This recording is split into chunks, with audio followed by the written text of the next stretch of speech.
Pain is the thing I acquire, mental desire. Can someone make it end? Bonjour tout le monde, aujourd'hui on se retrouve donc pour une nouvelle vidéo qui va clôturer le Vlogmas. À l'origine je voulais faire cette vidéo en bas, mais le temps est tellement pourri que si j'étais obligée d'allumer la lumière, sinon on est dans le noir total. Et alors en bas je vous en parle même pas. Donc j'ai laissé tomber cette idée, donc ce sera un format un peu voilà, dans l'état des choses avec mes projets découpés, ce qui fait que vous voyez déjà des projets découpés dont je vous parle après parce que voilà, j'ai fait un petit micmac. Pour ce que je porte du coup la blouse Miramas. Je vous la représenterai, j'essaie de me mettre pour que vous voyez les manches. Je vous la représenterai dans un bilan couture, déjà parce que tout le monde ne regarde pas les vlogs, donc vous avez peut-être pas, enfin je dis vous, mais vous a priori vous regardez les vlogs, mais de manière générale peut-être que vous n'avez pas tout vu. Donc je referai de toute façon un bilan couture pour présenter mes dernières réalisations. Mais ce que je peux vous dire, donc je l'ai terminé avant Noël, donc je l'ai porté le 24. Je l'ai porté le 24 et ce que j'aime bien c'est que le tissu est quand même assez léger, mais comme c'est manches longues, j'ai pas froid. En fait de plus en plus je deviens frileuse, donc en hiver ou à partir de l'automne je porte des manches longues. Pas forcément avec des choses en dessous, là vous voyez aujourd'hui j'ai rien mis en dessous. En fait c'était surtout pour que vous voyez où m'arrive le décolleté.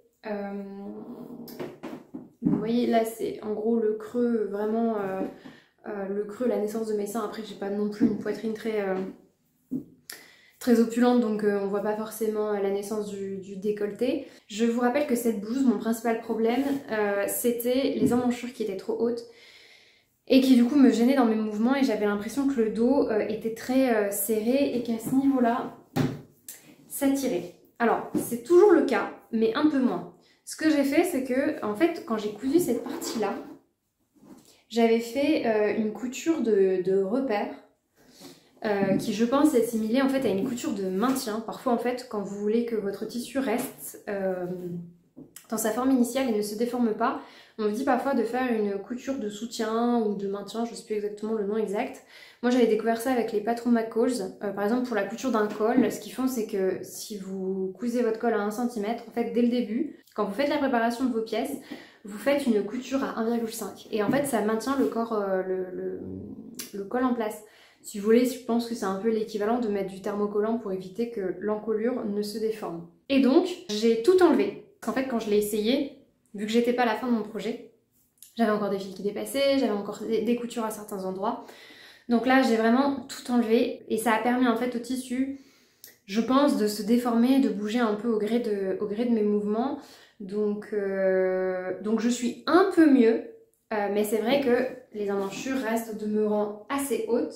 La seule chose c'est que comme c'est une blouse quand même, vous voyez, qui est large, parce que vous voyez mon corps est là, la blouse elle est comme ça, bah, en fait ça permet de bouger. Il y a certains mouvements où je suis plus ou moins gênée. Dernière chose que je vous ai pas montré, donc j'ai terminé le bas de la blouse par un ourlet rouloté parce que je voulais pas perdre du temps avec une viscose en plus fuyante et qui se déforme à faire un ourlet pour arriver au bout et me rendre compte que mon tissu a bougé, que j'ai trop de matière et tout. Donc je suis allée au plus simple pour avoir le rendu le plus en adéquation avec le tissu.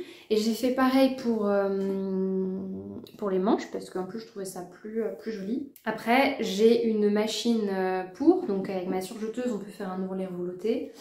Le seul problème que j'ai rencontré c'est que, je sais pas si vous voyez, en fait à des endroits il y a des petits trous.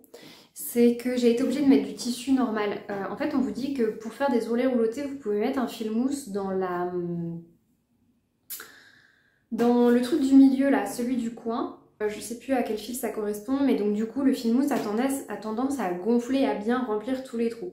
Il se trouve que j'avais un fil mousse acheté chez Mercerie Extra. C'est-à-dire soit des bobines comme ça que je mets aussi sur ma surjeteuse, soit les bobines, alors là c'est Madeira, mais vous avez les mêmes chez Gutermann et Mechlin, je sais pas s'ils en font. Vous savez, j'ai ces grosses bobines, mais qui, en fait on ne les trouve pas partout, il n'y a pas toujours toutes les couleurs. Et j'ai testé aussi des fils achetés chez Mercerie Extra qui ressemblent à ceci. Souvent c'est des cônes qui arrivent comme ça.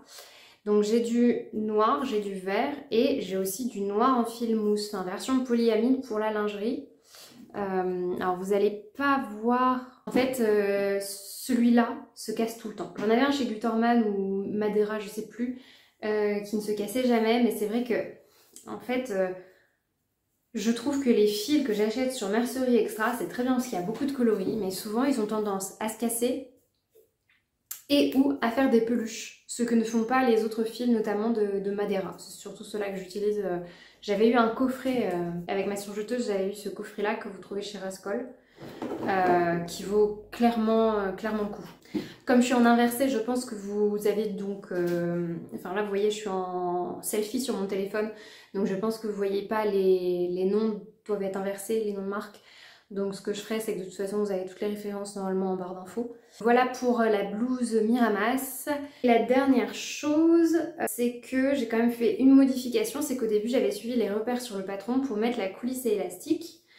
Donc moi, j'avais fait la version la plus manche longue. Et en fait, à l'intérieur, vous êtes censé faire ceci. Je ne sais pas si vous voyez. Donc mettre un biais, donc ça c'est une finition plutôt une belle finition, enfin une finition en tout cas que moi j'aime bien.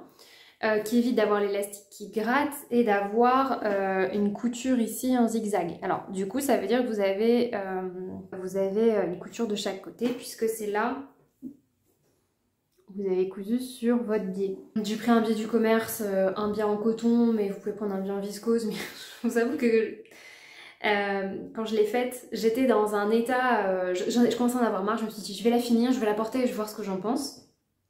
Et au final, j'ai fait ça assez... c'est pas la partie qui m'a pris le plus de temps. J'ai eu de la chance, mon tissu c'est pas trop déformé parce que comme vous avez un grand diamètre, je me suis dit tout à l'heure en posant mon biais, tout va bouger, en plus ça va être galère. Donc ça m'a pas empêché à un moment du coup de faire une boulette. Parce que justement en prenant les repères de Myriam, en fait le truc m'arrivait là, enfin bien trop haut, ça me cisaillait, enfin du coup j'avais déjà mis mon élastique, ça me cisaillait le bras. Pas du tout pratique, donc j'ai dû découdre. Et en décousant évidemment j'ai fait un trou, donc j'étais ravie. Donc j'ai fait un raccommodage pas terrible.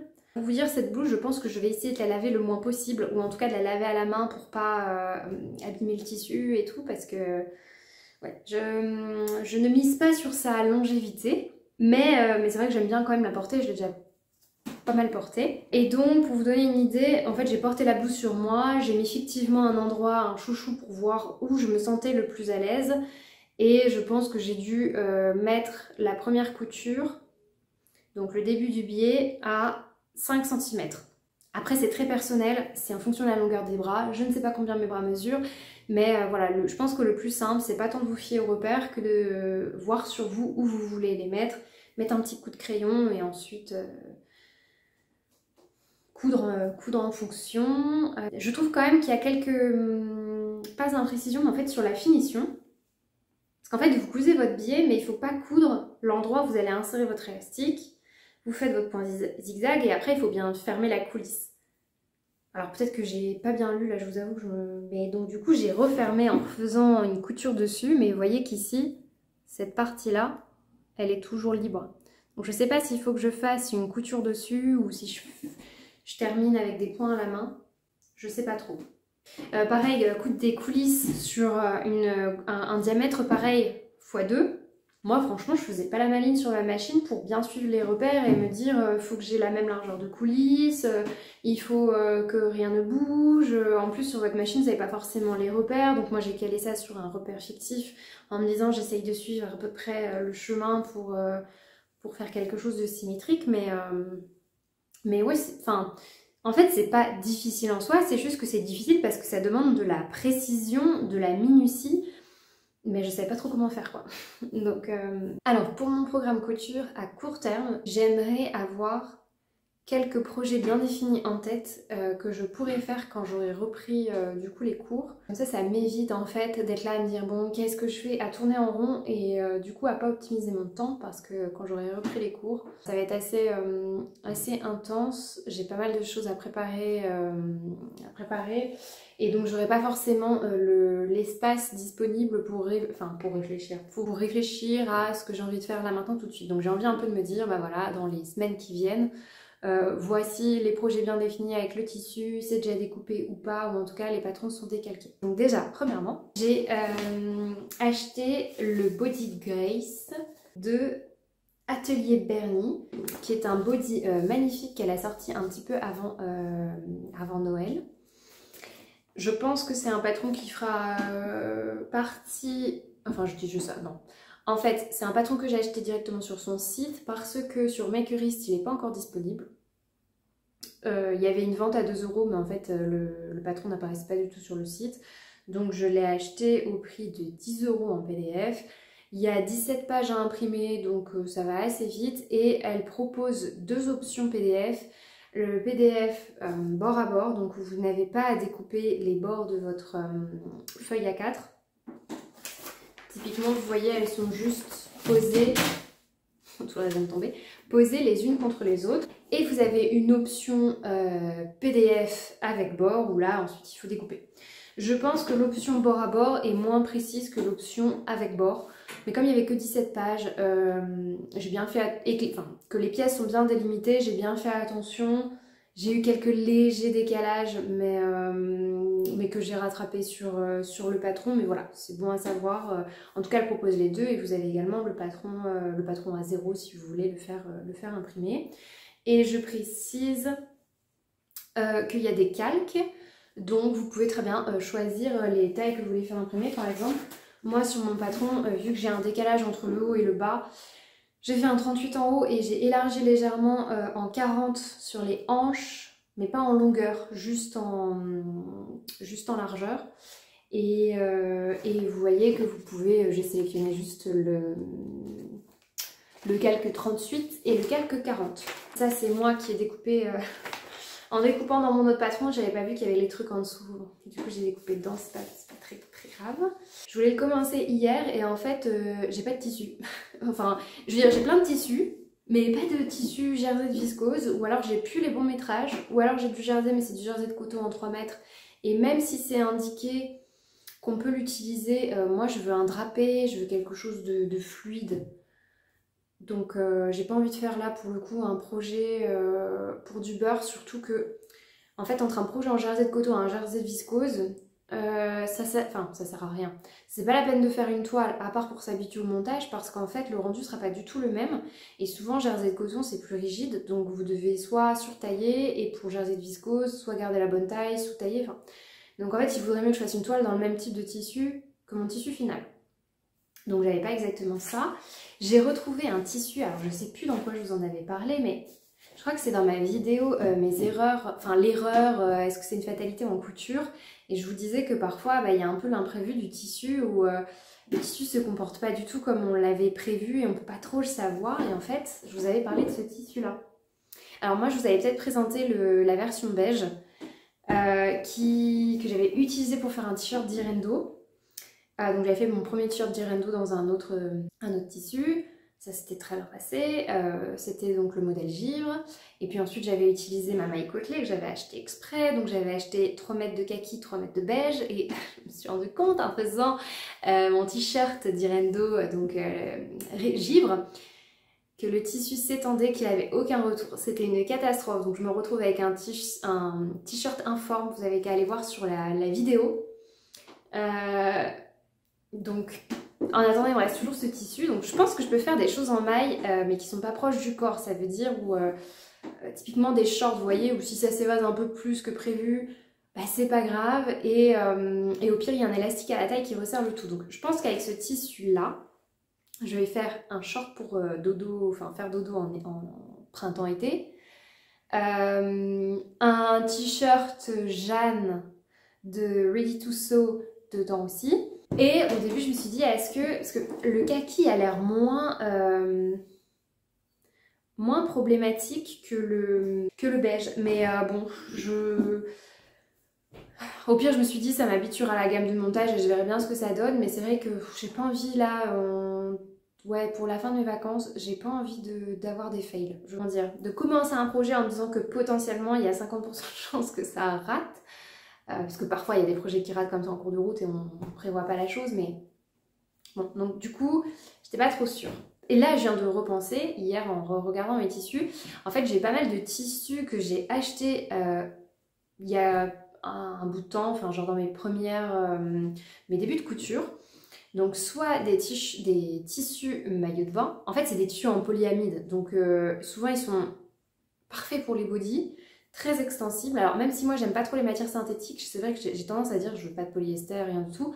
En fait je parle surtout pour les tissus en chaîne et trame. Mais tout ce qui se ressemble plutôt à de la matière lingerie maillot de bain avec du polyamide, je trouve que ces matières-là, elles vieillissent mieux et elles ont parfois un intérêt. Typiquement, j'achète souvent un lycra fin en lingerie pour faire mes culottes. Et bah, c'est des matières synthétiques principalement. Mais pour le coup, c'est un tissu qui tient très bien et qui est parfait pour son utilisation. Donc c'est vraiment, je pense, l'un des seuls cas où j'utilise encore des matières synthétiques. Alors, en fait, je dis ça, parfois, dans du jersey, il y a de l'élastane. Donc par définition, c'est des matières synthétiques, on s'entend. Mais j'achète plus trop. En fait, c'est surtout pour, par exemple, vous voyez, des sweats. Je vais éviter d'acheter des choses où il y a une majorité de polyester parce que moi, le but d'un sweat, c'est qu'il soit beau et qu'il me tienne chaud. Et le polyester en sweat, ça me tient pas chaud du tout. Donc du coup j'évite. Bon, après, évidemment, ça se fait au cas par cas, mais c'est vrai que j'ai tendance à dire pas de polyester, alors qu'en fait, parfois je présente des choses, il y a des matières synthétiques, même, enfin, que ce soit du polyamide, du polyester, etc., il y a du plastique. Et donc en farfouillant, j'ai retrouvé deux matières que j'avais eues dans les coffrets de Charlotte Jobert avec le Body Saigon, mais c'est quand même des matières qui sont coûteuses, enfin que voilà, les coffrets n'étaient pas donnés, donc j'ai pas vraiment envie de me dire je fais une toile et je vois ce que ça donne. Et j'ai retrouvé aussi, là en farfouillant ce matin, une autre matière maillot de bain qui traîne là depuis une éternité. Je me suis dit, pourquoi ne pas tenter, quitte après à utiliser les belles matières que j'ai. Alors c'est une belle matière quand même, je sais plus si c'était Pretty Mercerie. En fait ce qui me dérange, c'est que parfois quand on utilise des beaux tissus, non seulement ils coûtent cher, mais en plus ils sont en édition limitée, donc après il n'y en a plus. Et gâcher du tissu dans ce sens-là, c'est un peu, ça m'embête. Par contre, quand je sais que c'est une édition qui perdure, j'ai moins de mal à...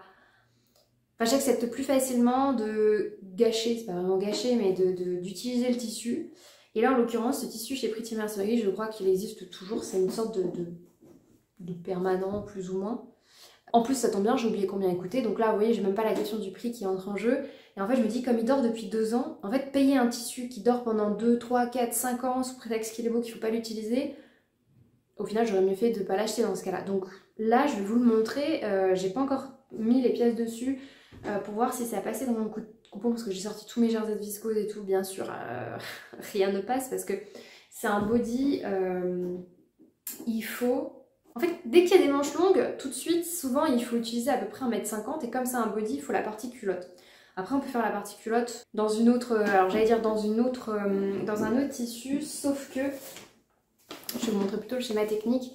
En fait, ici, c'est coupé, mais par contre, la pièce du dos, c'est qu'un seul tenant. Donc, si jamais vous voulez avoir la partie, en fait, du body dans une couleur, enfin, dans un tissu, et qu'ensuite vous voulez une autre matière, une autre couleur, ou alors vous n'avez pas assez de métrage pour le bas, il faudra s'arranger pour découper à la même hauteur le dos, prévoir la marge de couture nécessaire, et c'est tout à fait, c'est tout à fait faisable, hein. Je pense pas que ce soit très compliqué à faire. Donc oui, je vous disais, souvent dès qu'il y a des manches longues, des bodys, des machins, des trucs avec du drapé, c'est 1m50, voire... moi je pense que souvent je prends 2 mètres et avec les restes en fait je peux me faire des culottes, des t-shirts, des débardeurs, donc j'arrive toujours à recaser ça, ou alors à me servir des bandes qui me restent aussi pour faire, vous savez la bande, je vous dis ça mais là il n'y a pas de bande de propreté vu que c'est du chaîne et trame, mais dans les t-shirts en jersey vous pouvez avoir une bande de propreté. Je vais vous montrer ça avec un t-shirt pour que ce soit plus parlant. Donc typiquement, vous voyez cette bande-là qui sert à cacher la couture, qui se trouve souvent sur le dos à un endroit de frottement qui a tendance, vous savez, à devenir un peu sale, même si vous lavez vos vêtements, et à s'user. Et puis ça fait quand même plus joli, comme ça vous voyez pas la couture, vous voyez là, je ce que vous voyez. Là j'ai mon surjet et là mon surjet est caché par... Et donc en farfouillant, j'ai retrouvé ça. C'est un... Il y a des chevrons, je sais pas s'il y a du lurex. Enfin, en tout cas c'est un tissu noir très brillant. Attendez, je vais essayer de vous montrer genre. Donc extensible dans un sens, extensible dans l'autre sens. Je pense pas qu'il y ait le même taux d'élasticité, mais au moins il est bi-extensible. En sachant que le plus important, c'est qu'il faut que ce soit vraiment extensible dans la largeur. Le plus. Surtout que moi j'ai vraiment des hanches très fines, enfin des hanches, non, une taille fine et des hanches larges. Enfin, en gros j'ai 30 cm d'écart entre la taille et mes hanches. Donc je me disais qu'un body là-dedans, ça pourrait faire pas mal. Alors le seul inconvénient, c'est que c'est du jersey de polyamide. C'est du jersey de polyamide. En fait je sais pas, c'est un tissu maillot de bain. Et du coup c'est froid. C'est un tissu, là vous le prenez, c'est froid. C'est pas spécialement agréable en hiver. Je peux toujours mettre un débardeur en dessous, je pense. Enfin, je verrai ça au fur et à mesure. Je vais tester, je vais poser les pièces dessus, je vais déjà voir si j'ai assez de métrage. Pour le reste des projets que j'ai envie de penser, j'ai toujours Direndo Orage, donc à redécalquer en taille 36 pour les matières les plus extensibles, comme je vous le disais. Mais en fait, j'ai un doute. Je voulais, vous savez, me refaire un t-shirt, enfin de sous-vêtement, enfin de... On appelle ça un vêtement près du corps, là. Dans ce jersey de laine, mais je suis en train de me dire que je vais peut-être le faire en taille 38 quand même. Quitte à ce que ce soit trop un peu large, mais comme c'est pour mettre en dessous des vêtements, vous voyez l'autre est trop grand, enfin trop, oui il est trop grand, mais comme en fait je le mets qu'en dessous de plein de choses, je m'en fiche un peu. Le seul endroit où c'est un peu gênant, c'est en bas, ça a tendance à avoir une accumulation de tissu et comme je rentre tout dans mon pantalon, à chaque fois on a l'impression que j'ai un bourrelet au niveau des... juste au-dessus des fesses. Bon bah écoutez, j'en suis pas morte, donc au pire, c'est pas grave. Du moment que j'ai chaud, parce qu'en hiver de toute façon, quand il fait extrêmement froid, c'est la seule chose qui compte. Le short dont je vous parlais, je pense pas avoir le temps de le décalquer. Et sinon, dans cette même matière, je me disais qu'un sweat Didi, ça pourrait être sympa. Mais j'ai toujours pas fini l'autre. J'irai acheter mardi. Mardi, à un moment, j'ai un trou. Et comme je suis à côté du marché Saint-Pierre, j'irai à ce moment-là m'acheter ma fermeture éclair pour terminer mon sweat. Avoir ce sweat-là, voir ce que ça donne. C'était un sweat que j'avais fait à partir de tissu de récup. Je vais vous montrer, en fait, il est juste là. Hop là. Voilà à peu près pour mon programme. La dernière chose, c'est que, donc vous voyez que je porte la blouse Miramas, donc de Belen Paris dont je vous avais parlé. Donc comme je vous l'ai dit, finalement c'est une blouse, je trouve que le meilleur test en fait, peu importe ce qui s'est passé dans le processus de couture, je trouve que le test final, le test ultime, c'est en fait à la fin est-ce qu'on porte le vêtement ou pas. Et c'est un vêtement que j'ai plutôt bien porté, dans lequel au final je suis plutôt à l'aise malgré les emmanchures. Je pense que comme je vous l'ai dit, le fait d'avoir enlevé ces fils, alors qu'ils n'étaient pas des fils de France mais ces fils de couture qui me servaient de repère, ça a permis à la viscose qui se déforme facilement de se déformer si besoin en fonction de mes mouvements. Bon, comme je vous l'avais dit, j'ai quand même fait les modifications au poignet, tout ça, et heureusement, je sens quand même, hein, vous voyez, que dans le dos, ça tire. Pourtant, c'est pas comme si j'avais, je sais plus comment on appelle cette partie du corps en musculation. Bon, on va dire, vous voyez les ailes de poulet qu'on a là. C'est pas comme si elles étaient très musclées, hein. Donc voilà, je ne sais pas. En tout cas, ce que je peux vous dire, c'est que malgré tout, c'est un patron que je porte. Alors, comme je vous l'ai dit, le tissu, je sais pas combien de temps il durera, mais c'est un patron que je porte et en fait, j'aime bien avoir des manches longues et il fait quand même très sympa, habillé mais pas trop. Donc, j'avais envie aussi éventuellement de le refaire dans un autre tissu. Et puis, du coup, de voir avec un deuxième montage maintenant que je l'ai fait, est-ce que je rencontre les mêmes problèmes, notamment pour la couture des manches et du côté. Donc j'ai toujours des tissus en stock. Je vous avais parlé de ce tissu là, qui je pense rendrait très bien, mais il est extrêmement transparent. Donc à moins de le porter avec un débardeur en dessous, je sais pas trop. Et puis ça va pas forcément me tenir chaud, mais je me suis dit pourquoi pas. toute façon j'en ai 3 ou 5 mètres de ce tissu. J'ai aussi ce tissu là acheté sur Pretty Mercery mais qui n'existe plus. Qui en fait, dans une autre vidéo, je vous avais dit que c'était de l'acétate. Quand je présentais mon haul CSF, je vous disais que voilà, il y avait des tissus avec lesquels j'aimerais bien faire les patrons. En fait, j'ai regardé sur Pretty Mercery, j'ai 2 mètres de ce tissu là. Donc je pense que selon la lèse, le patron Miramas pourrait passer. Il faudrait que je pose d'abord toutes mes pièces pour vérifier. Je pense que ça rendrait bien et je pourrais le mettre à plusieurs époques. Mais là clairement comme c'est un tissu que j'aime particulièrement, j'ai envie de faire en fait une deuxième version de double test pour voir en fait si j'ai pas fait, peut-être juste à cause de mes troubles d'attention de ces derniers temps, j'ai peut-être, je sais pas, peut-être que je suis passée à côté de quelque chose, hein, ça peut arriver. Moi je vous ai juste donné les infos telles qu'elles sont avec ce que j'ai pu recueillir. Mais nul n'est infaillible, donc je pense que faire un deuxième projet, enfin le refaire une deuxième fois, surtout qu'en fait j'aime bien la version finale et je la porte, hein, si je la portais pas, voilà. Je sais aussi que certains d'entre vous m'ont fait un retour, notamment, alors j'y avais pensé effectivement, moi j'ai pas pu le faire parce que j'ai déjà fait le col. Cette partie-là en fait, à replier, vu qu'elle est sur 1 cm, on peut faire un double rentrée. Donc vous avez 1 cm, et vous repliez sur 0,5, enfin ça reviendrait exactement à la même chose, sauf que la finition à l'intérieur serait plus propre. Et en fait, quitte à faire un patron qui est, je sais plus ce que je vous avais dit pour le niveau de difficulté, mais quitte à dire que c'est un, je sais plus, 3 sur 5 ou quelque chose comme ça, autant faire les finitions qui vont avec. Après ça c'est mon parti pris. Je me dis, de toute façon, si c'est un modèle intermédiaire, en tout cas décrit comme tel, bah dans ce cas-là, soit on propose 2 types de finitions, ou alors on fait quelque chose de plutôt cohérent. Parce que là, vous voyez à l'intérieur, il y avait quand même une super finition, notamment pour mettre l'élastique. Pourquoi pas aller dans ce sens-là. Voilà un peu pour mes projets à venir. Oui, je vous ai parlé de Direndo Aura, je vous ai parlé de la blouse Miramas et du body Grace de Atelier Bernie. Du coup pour Atelier Bernie, je pense qu'une fois que j'aurai fait ma version, j'achèterai du jersey de viscose. Alors j'hésite, j'en ai vu sur Mercerine, mais tout de suite j'étais en train de rajouter de la viscose, de rajouter plein de choses et voilà, avec le panier tout de suite qui arrive à 100 €, donc j'étais en mode oulala, c'est pas prévu, surtout que j'ai plein d'autres tissus à utiliser.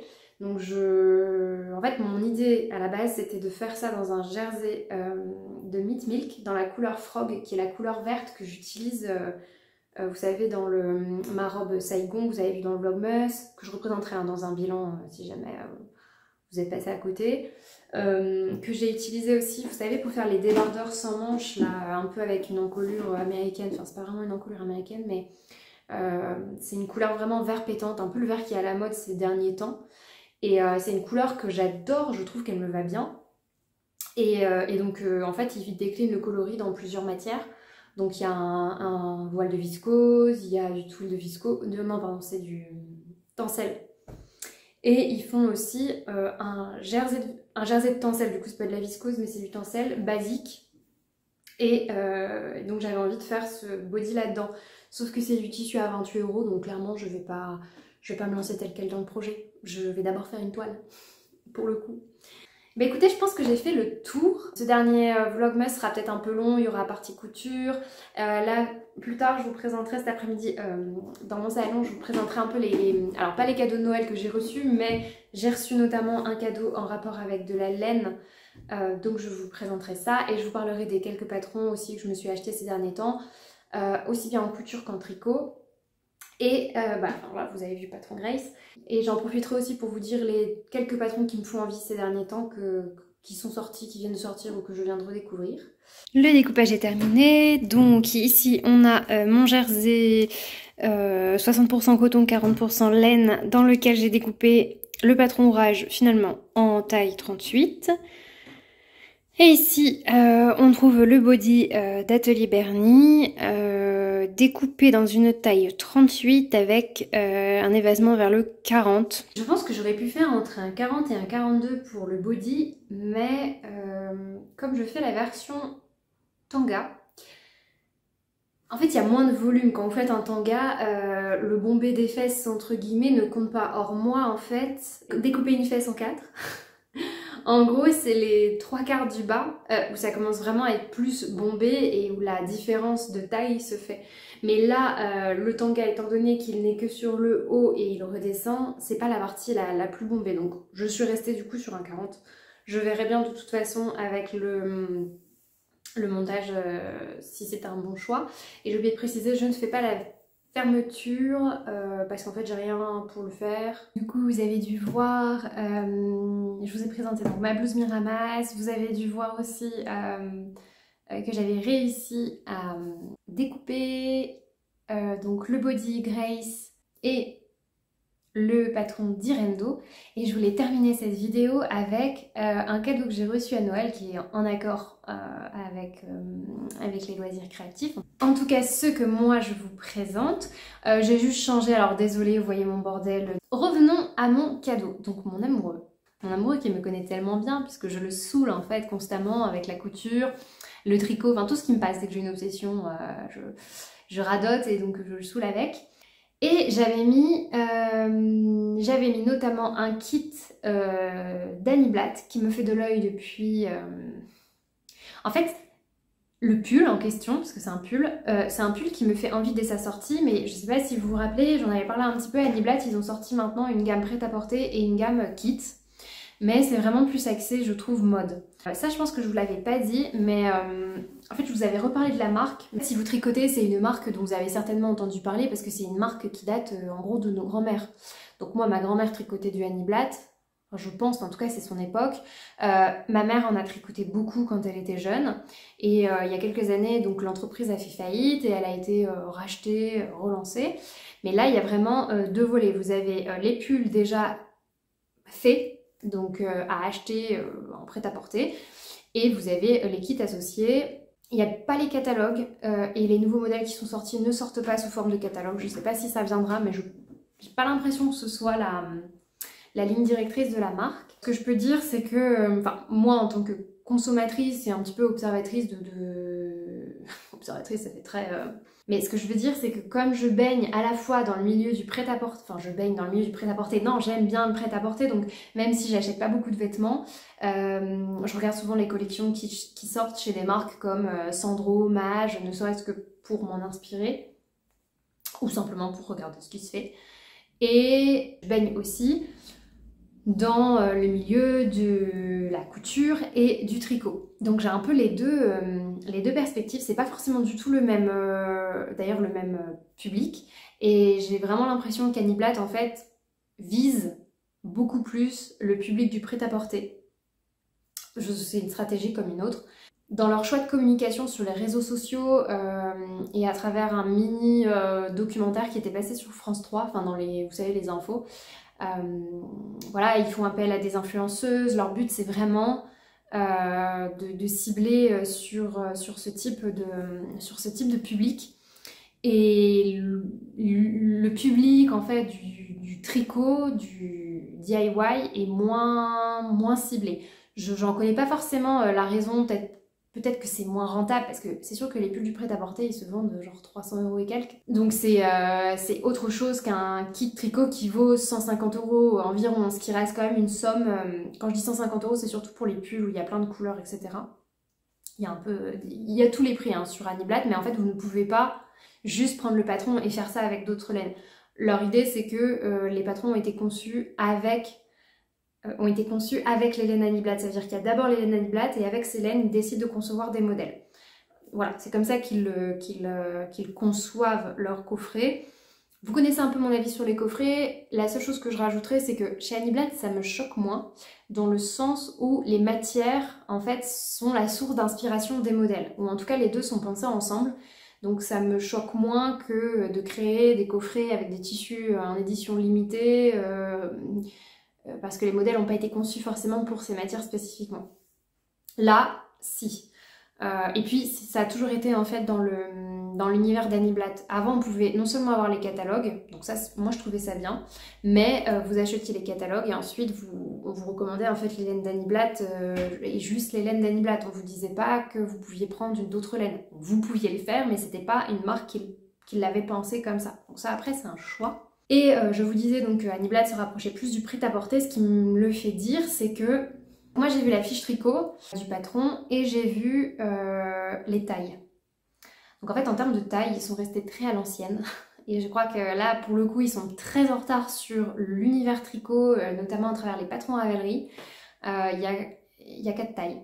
Donc il y a du S, du M, du L et du XL. Donc le XS, XXS n'existe même pas.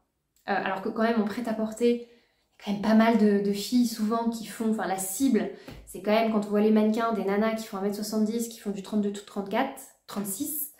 Donc cette partie-là, elle est complètement évacuée, mais bon, ça c'est partout dans le prêt-à-porter aussi. Et les tailles au-dessus du XL sont une fois encore inexistantes.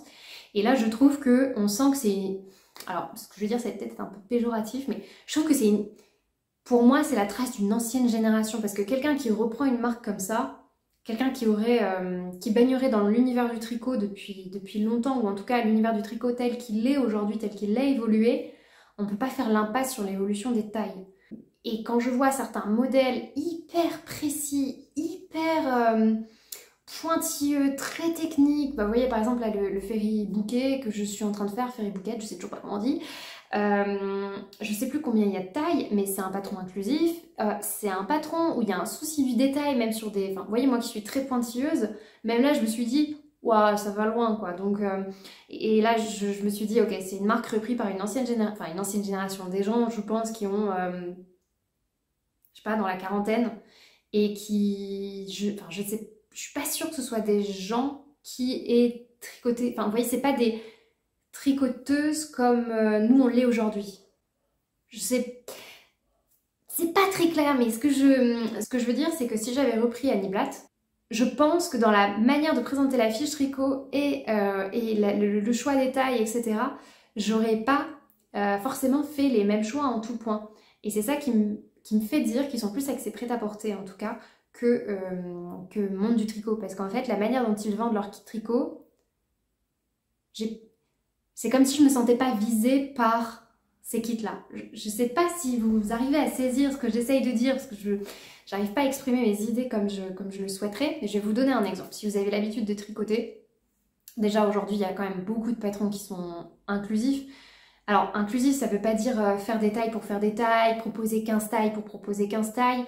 Il y a quand même un travail voilà, avec des testeuses, avec des modèles de différentes tailles, avec différents tours de poitrine. En plus, le monde du tricot quand même est très influencé par les Américains et les Américains n'ont pas du tout le même sizing. Donc ils sont quand même ils ont davantage développé la gamme de taille que nous par exemple en France où on est en retard.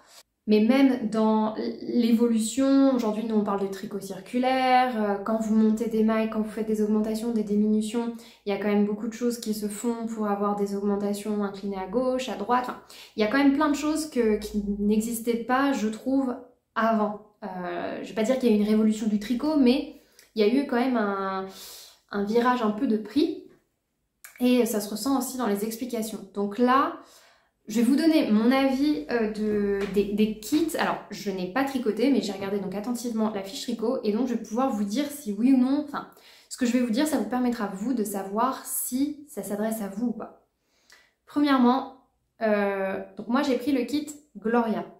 Donc c'est un pull sur lequel vous avez des changements de couleur. Donc ces changements de couleur s'opèrent sur le devant et sur le dos. Alors si je ne m'abuse, c'est ce que moi j'aurais tendance à appeler aujourd'hui de l'intersia, ça veut dire que c'est pas du jacquard avec le fil qui court tout au long du projet, c'est juste vous tricotez votre portion de couleur, vous lâchez votre fil, vous remettez une nouvelle petite boulette pour tricoter votre portion, etc.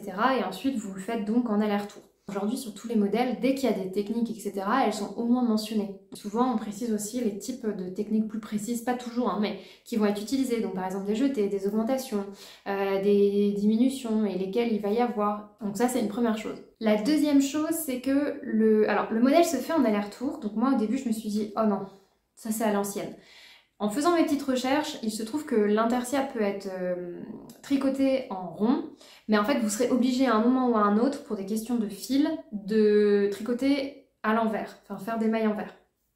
Donc en fait autant le tricoter à plat. En fait l'intersia ça se tricote plutôt à plat. Donc je me suis dit ok, bon, ça reste cohérent. Par contre on ne vous explique pas comment le faire. ça veut dire qu'on ne vous cite même pas ce que c'est comme technique et on ne vous dit absolument pas quoi faire. Ça veut dire il ne vous donne pas de technique ou d'astuces pour tricoter les couleurs ensemble les unes à la suite des autres avec les rangs verts, enfin. Donc c'est vraiment très à l'ancienne comme sur les catalogues Annie Blatt d'avant. Si on considère que vous connaissez les techniques, on considère que vous allez reconnaître les techniques déjà et on ne vous explique rien. Donc là, si vous n'avez jamais fait d'intertier, vous ne savez même pas ce que c'est, vous achetez ce kit-là, bah vous vous retrouvez avec le kit sans pouvoir le faire. Moi, je pense que je vais pouvoir le faire pour la simple et bonne raison que même si je n'ai jamais fait d'intertia, bah je suis dans l'univers du tricot, donc je sais où trouver mes ressources et j'ai la logique du tricot maintenant, donc ça me posera moins de soucis. Pareil pour la question des mailles lisières, enfin, si vous faites un peu de tricot, vous savez que ce soit, alors pas en aller-retour, mais pardon, pas en rond, mais dès que vous faites de l'aller-retour, vous avez des mailles lisières et il y a différents types de mailles lisières qui vous permettent en fait soit de faciliter les coutures ou de relever des mailles, etc. Alors souvent dans les patrons, en fait, on vous dit quoi faire à la fin, en vous disant ou non que c'est une maille lisière, mais une fois que vous avez un peu l'habitude de tricoter, vous savez que c'en est une, et on vous explique pas forcément le type de maille lisière que vous allez faire. Mais naturellement, vous allez avoir une bordure qui va se créer. Là, il n'y a rien d'indiqué, donc on suppose qu'en fait la maille lisière se crée avec... se crée parce que vous allez tricoter à l'endroit la maille à l'endroit et à l'envers la maille à l'envers. Et comme vous allez toujours faire la même chose, ça va créer une espèce de maille lisière. Sauf que sur le patron, il y a des augmentations. Alors déjà, les augmentations, elles ne sont pas indiquées comme telles. En fait, vous avez juste un diagramme avec le motif et vous voyez qu'en fait, votre patron s'augmente tous les 2 rangs, tous les 4 rangs. Je ne sais plus exactement le rythme des augmentations, mais on ne vous les présente pas comme telles. Donc en fait, si vous êtes débutante, n'achetez pas, en tout cas le kit du Pull Gloria, ne l'achetez pas. Vous n'allez pas pouvoir faire ce kit, vous n'allez pas être accompagné. Moi, je pense qu'il n'y a pas de technique en soi qui soit rédhibitoire pour les débutants, si vous êtes bien accompagné. Mais là, clairement, même pour quelqu'un qui a un peu la logique du tricot, mais qui n'a pas forcément encore tous les réflexes, bah, c'est un coup à faire n'importe quoi. Et alors, moi, j'ai juste une interrogation, c'est que, je sais plus, les augmentations sont tous les 2 ou 4 ans. Mais moi, j'ai l'habitude de faire, non pas l'augmentation à la fin, mais de faire l'augmentation avant ma maille lisière. Et de faire notamment des augmentations avec une maille inclinée à droite ou inclinée à gauche. Là, vous n'avez rien indiqué.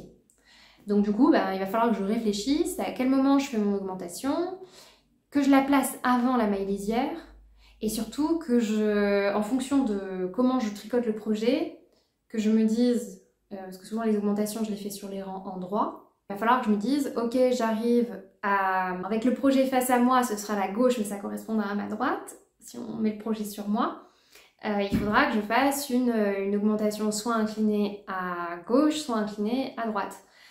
Donc ça va me demander une petite gymnastique et il va falloir que je le note sur ma fiche avant de le faire.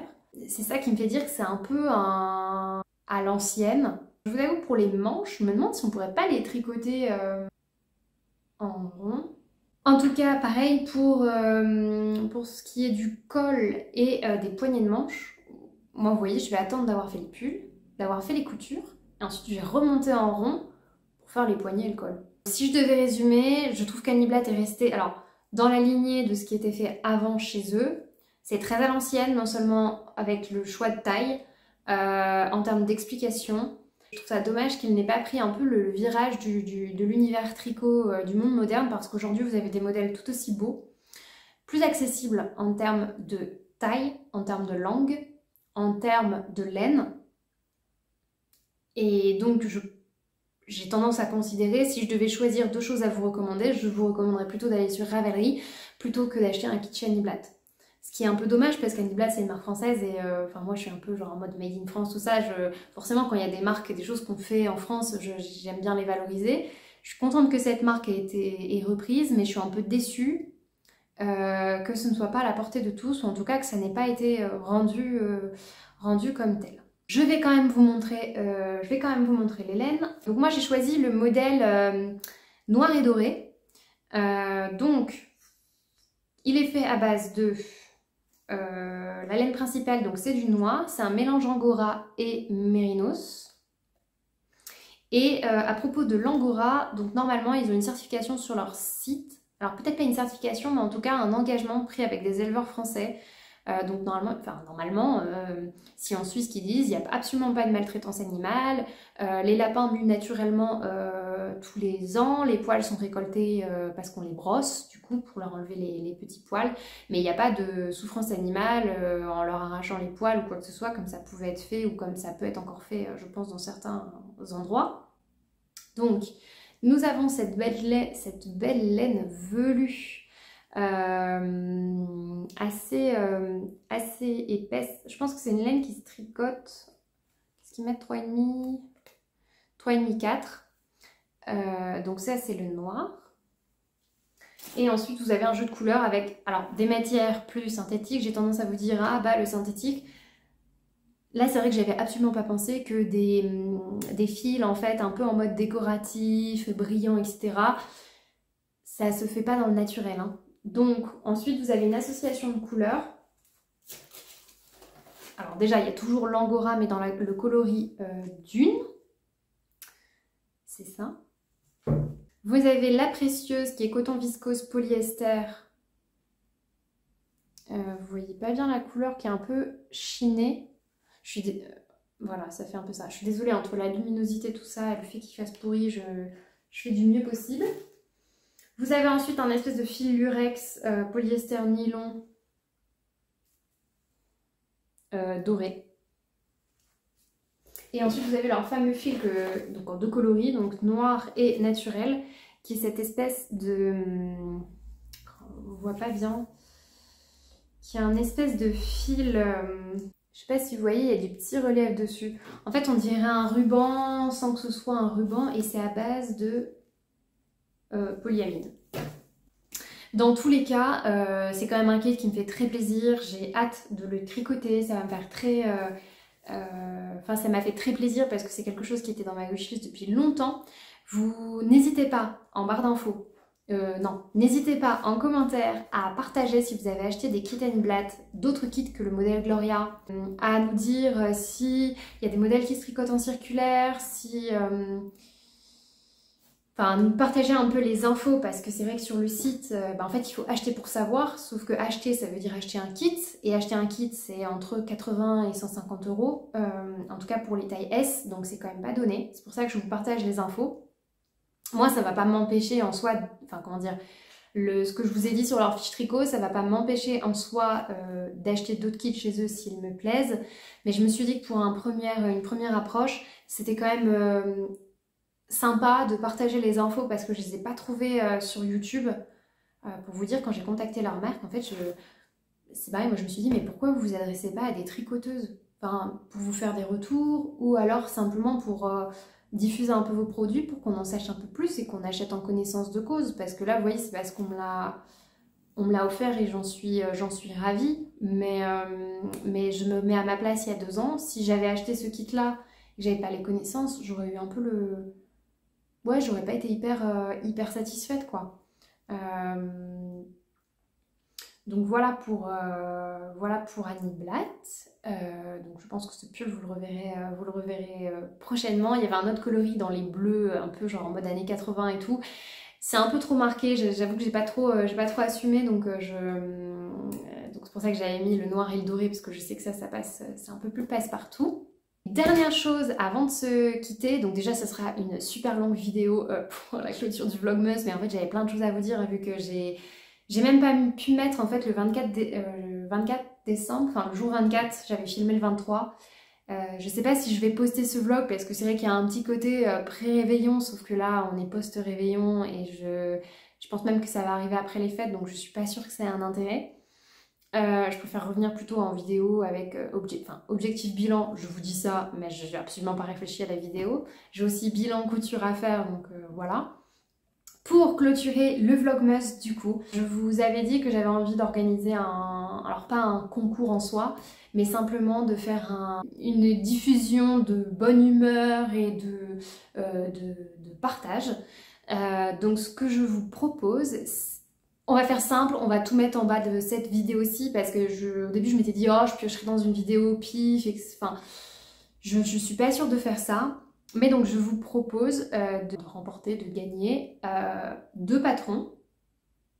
Alors non, déjà ça commence mal, je m'explique pas bien. Donc ce que je vous propose, c'est que je vais offrir aux tricoteuses et aux couturières un patron. On va faire simple, c'est-à-dire que pour les tricoteuses, je vous propose de vous offrir un patron sur Ravelry. Un patron de votre choix, mais qui n'excède pas 10 €. Pourquoi? Parce qu'en fait, c'est en gros le prix des PDF en couture. Donc si jamais vous êtes plutôt team pochette, je vais pas dire que je suis désolée parce qu'en soi, se faire offrir des choses, c'est toujours cool. Mais c'est sûr que si vous préférez les patrons pochettes, je vais pas le faire pour la simple et bonne raison que les patrons pochettes coûtent bien plus cher que les patrons PDF. Et qu'entre l'envoi à la poste, etc., en ce moment, moi j'ai eu pas mal de soucis avec mes colis. J'ai pas envie de vous acheter quelque chose qui n'arrive jamais à destination. Au moins un patron PDF. Soit je l'achète et je vous l'envoie par mail. Si jamais, je sais pas, il y a une question de compte et que le truc risque de se perdre. Ou alors je vous fais une carte cadeau si c'est possible, enfin quelque chose comme ça, et vous m'envoyez votre mail. Mais le but c'est pas que moi je m'en rajoute, je vais faire quelque chose de simple. En gros, il y aura 2 gagnantes, une tricoteuse et une couturière. Après, si vous êtes tricoteuse et couturière, bah, vous avez juste à faire un choix. Qu'est-ce qui vous fait le plus plaisir, un patron tricot ou un patron couture? Bon, laissez-moi un petit mot avec ce pourquoi vous participez et je vous mettrai un petit mot directement en dessous de la vidéo. Aux 2 commentaires qui seront sélectionnés. Ben voilà, je pense qu'on peut officiellement clôturer le Vlogmas. Je pense que ça m'a fait du bien parce que faire ça pendant un mois environ, grosso modo, ça m'a changé les idées, ça m'a permis de partager des choses positives, oui, de montrer les créations, et puis même moi quand je regardais les vidéos, je me disais ah j'ai fait ça, j'ai fait ça. Et je suis vraiment contente que certaines et certains d'entre vous aient commenté pour la première fois, hein. J'ai l'impression que c'était un peu ça. Et en fait, j'aime bien savoir un peu qui regarde, donc bah pour le coup j'ai vraiment l'impression que c'est pas unilatéral. Ça m'a permis aussi du coup d'avoir des retours, voilà, sur la blouse Miramas, donc je vous laisse aller regarder les vidéos si vous voulez avoir plus d'infos. Et on se dit à l'année prochaine pour la prochaine vidéo. D'ici là, profitez bien. J'espère que vous passerez à travers les microbes parce que nous après Noël tout le monde a été malade, sauf moi pour le moment. Et voilà, je vous dis à très bientôt et profitez bien d'ici là.